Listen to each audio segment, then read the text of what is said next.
તો મોરબી શહેરમાં રેન્જ આઈજીની હાજરીમાં એસપી કચેરી ખાતે વિવિધ એસોસિએશનના અગ્રણીઓ સાથે બેઠક કરવામાં આવી હતી। આ બેઠકમાં વ્યાજખોરી, જમીનના કબજા સહિતની 19 ફરિયાદોને લઈને આવેલા અરજદારોને પણ આઈજી દ્વારા સાંભળવામાં આવ્યા હતા। લોકોના પ્રશ્નોની ફરિયાદ લઈને તાત્કાલિક કાર્યવાહી કરવા માટે મોરબીના અધિકારીઓને સૂચના આપવામાં આવી હતી।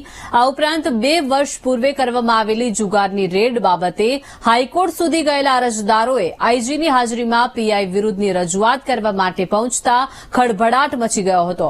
મોરબી એસપી કચેરી ખાતે રેન્જ આઈજી અશોક કુમાર યાદવ, ધારાસભ્ય કાંતિભાઈ અમૃતિયા અને દુર્લભજીભાઈ દેથરિયાએ મોરબી વિસ્તારના અરજદારોને સાંભળ્યા હતા। ત્યારે એસપી સહિતના મોરબી જિલ્લાના સ્થાનિક અધિકારીઓ પણ ત્યાં હાજર રહ્યા હતા।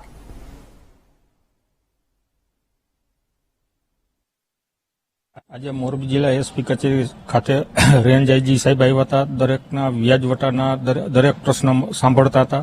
તો હું મારી રજૂઆત માટે આવ્યો હતો। છેતરપિંડીની હતી, ડુપ્લિકેટ બિયારણ બાબતની, એની મેં રજૂઆત કરેલી છે। શું તમને કઈ રીતે છેતરપિંડી થઈ, કેવડું નુકસાન થયું? મને અંદાજે 50 થી 60 લાખનું નુકસાન છે। બિયારણમાં ડુપ્લિકેટ બિયારણ આપેલું છે ને છેતરપિંડી કરેલી છે। ઉદ્યોગને અમે બોલાવ્યા કે ભાઈ તમે અમને કયો કઈ ગેંગ છે ભાઈ, અને ગેંગ તો છે નહીં। નાના મોટા આ મોરબી જિલ્લામાંથી, આખા જિલ્લામાંથી તમને કોઈ પ્રશ્ન આવ્યા માત્ર 35, એવા કોઈ દબાણમાંનો દૂર કર્યું હોય એવા આવ્યા હોય, કોઈ માનો કે કોર્ટમાં કેસ હાલતા હોય એવા 25 કેસ તો આવ્યા કોર્ટમાં કેસ, કોઈ બેન પાસે લખાવી આપ્યું હોય, વ્યાજવાળા માત્ર 10 જે કેસ આવ્યા છે એને પણ આપણે હેલ્પ કરશું। અમે આજે પોલીસ વિરુદ્ધમાં રજૂઆત કરવા આવ્યા હતા। આજથી 2.5 વર્ષ પહેલા 24/7/2022 રોજ મોરબી એ ડિવિઝન, સિટી એ ડિવિઝન પીઆઈ પંડ્યા સાહેબે જુગારની ખોટી રેડ પાડેલી। એક લોકોને ઘરે ઘરેથી ભેગા કરી અને બધાને ગાડીમાં બેસાડી મોરબી એ ડિવિઝને બધાને ભેગા કર્યા। 6 વ્યક્તિને, 6 વ્યક્તિને પાછા મારા મિત્રના કારખાને લઈ ગયા, અહીંયા જુગાર રમાડ્યા, આવા એને શૂટિંગ કર્યા પોલીસવાળાએ અને ખોટી જુગારની રેડ દાખલ કરી। તો અમારી પાસે જેને ઘરે ઘરેથી ઉપાડ્યા હતા એ બધાના અમારી પાસે સીસીટીવી ફૂટેજ છે।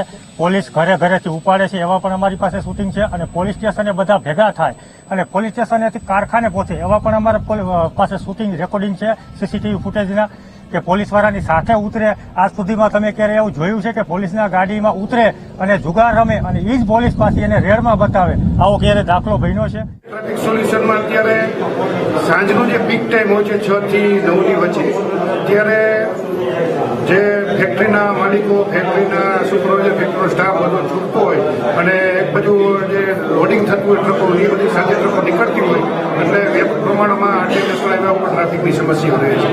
આ સમસ્યા પેટે એસપી સાહેબની એવી સૂચના છે કે આ ટ્રાફિકનું નિવારણ માટે સાંજે 6 થી 8 શક્ય હોય તો જે તે ફેક્ટરીમાં ટ્રક લોડિંગ થયા હોય તેને 6 થી 8 હોલ્ડ કરવા, ફેક્ટરીમાં સમાયેલી ફેક્ટરીમાં ને ફેક્ટરીની બહાર સાઈડમાં, એટલે 6 થી 8 ની વચ્ચે જો નેશનલ હાઈવે ઉપર ટ્રાન્સપોર્ટેશન ઓછું આવે તો ટ્રાફિકમાં ક્યાંક ને ક્યાંક સમસ્યા દૂર થાય। જી, એસઆઈટી બાબતે પણ ચર્ચા કરવામાં આવી। એસઆઈટીમાં અત્યાર સુધીમાં કેટલી અરજીઓ દાખલ થઈ, એમાં કેટલી અરજીઓનું નિરાકરણ આવ્યું એ ડેટા અમારી સમક્ષ મૂકવામાં આવ્યા, અને હજુ અમારી પાસે 200 જેવી અરજીઓ પેન્ડિંગ છે અને 300 થી 400 કરોડની વચ્ચે અત્યારે પણ ડિફોલ્ટ છે। મોરબી જિલ્લામાં એસઆઈટીની રચના કરવામાં આવેલી હતી। એ એસઆઈટીની છેલ્લા 1 વર્ષ દરમિયાનની કામગીરી આજે સમીક્ષા કરી છે અને ખૂબ જ સંતોષકારક કામગીરી એસઆઈટી દ્વારા કરવામાં આવેલી છે। 38 કરોડના ઉદ્યોગકારોના પૈસા જે ફસાયા હતા એમાં 19 કરોડ રૂપિયા એ પાછા આવી ગયા છે। એ સાથે સાથે આજે જે મિટિંગ કરી એમાં પણ અમુક લોકોને જે બીજા જિલ્લાઓમાં, બીજા રાજ્યોમાં જે નાણાકીય વ્યવહાર થયેલા હોય અને જે મુશ્કેલી પડતી હોય તો એને વધારે મજબૂત કરવા માટે અમે એસઆઈટીમાં 2 પીઆઈની વધારે નિમણૂક કરશું અને લોકોને જે નાણાકીય મુશ્કેલી છે એ મુશ્કેલીને દૂર કરવા માટે દરરોજ એસપી લેવલ ઉપર એ એસઆઈટીની કામગીરીની સમીક્ષા કરશે। આ કોઈ રાજકીય મુદ્દો નથી, આ એક સામાજિક મુદ્દો છે, મોરબીની જનતાના પીડાનો મુદ્દો છે, પાટીદાર સમાજના યુવાનોનો મુદ્દો છે।